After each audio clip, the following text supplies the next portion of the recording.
Hey, I thought about just doing a quick recording on the sort of more personal questions or the additional questions of the personal business blog.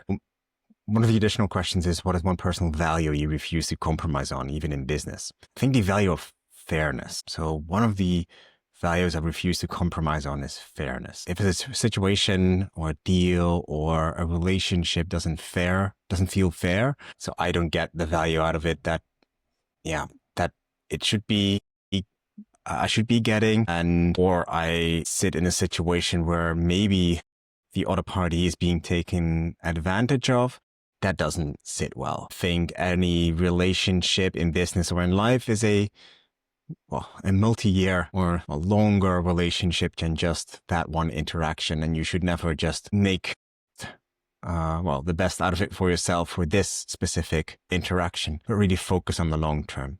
That's one of the main things I think that are important. Another one is, was there ever a moment you seriously considered giving up? And what helped me stay the course? That's a good question, because I don't think I've ever had that moment where I thought about giving up. I don't think that it ever got that tough. And I mean, yes, I did give up on some projects where basically pushed out of my hands, right? So, or taken from me, where investors were not continuing their investment, or when maybe with my co-founder in the wine subscription startup, it didn't work out. But I think sort of in general, I tend to be quite a gritty person, which is kind of strange to say about yourself. But I do think that personal grit is the thing that helps me stay the course. And I personally think that is something I need to work on, which means I have too much staying power, if that makes sense. I think there's actually value in quitting earlier. So not staying the course and giving up earlier, because what I personally see, at least for myself, yes, of course, you need to invest in something before it actually leads to value, right? You need to stay the course for at least a period of time. But I think as a society, we also put too much value on the grit and the staying the course type of personalities. And yes, there are examples of where everything goes against someone or some concept or some business, and then they still make it out and miraculously survive and dominate the market, and everyone is rich and famous in the end. But I think those are the exceptions, and it is actually better to just quit sooner and maybe just try again and try something else. Take the learnings you got, the additional scarring or the additional lessons learned, but also the relationships built, the knowledge gained, the skills gained, and use that for a new concept or idea or job or hobby or whatever. Because there's only one resource we have in limited supply, one that we all have in limited supply, and that is time. And spending too much time on something that does not make sense is, I think, a huge waste. So then the third question, which is, how has your definition of success evolved over the years? I think that's an important one, because it did evolve. I did have another vision on success previously than I do now. And I think the one-dimensional vision of success that many people have, or that you could have at the start of your career, is like that. It is very one-dimensional.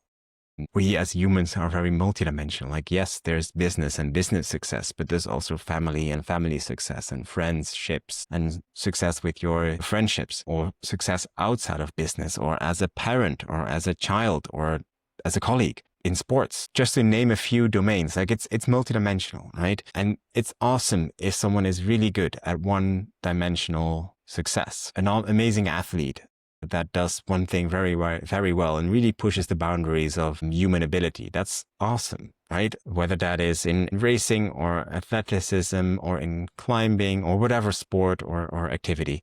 It's also awesome in business, right? So the things people build or are able to achieve, or in politics, the things that are people, well, you get the point. But I also think that is not for everyone. The exception is the rule. And we as humans tend to give too much attention to those exceptions, where we think like, oh, this person is very successful, I should be more like them. But what you do not see, and what we humans are very bad at, is seeing that person as a multidimensional person. So you see only their business success, but you do not see their personal failures. You do not see their shitty relationship with their friends, or the pain they have when the cameras go off, or the depression that they're struggling with every day. And that's great, right? I don't want anyone to be forced to share all that parts of your life, or maybe it's too much to get that multidimensional view of everyone all the time.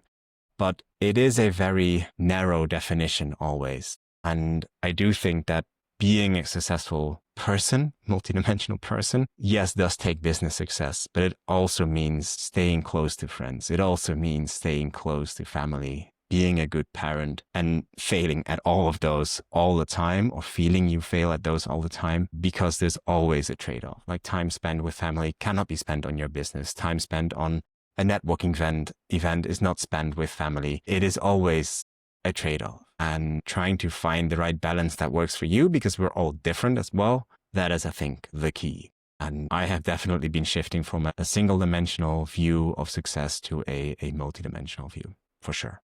Is there a piece of advice that I once believed that turned out to be wrong for me? I don't know. I mean, two things here. One is I don't tend to look for advice, which is something I try to work on, but I don't have a mentor that gives me advice. And secondly, I think that any experience, be that good or bad, is something you can learn from and take away something from that is positive. Yeah, I don't know. I wouldn't say so. Okay, so how do you balance your role as a CEO with my identity outside of work?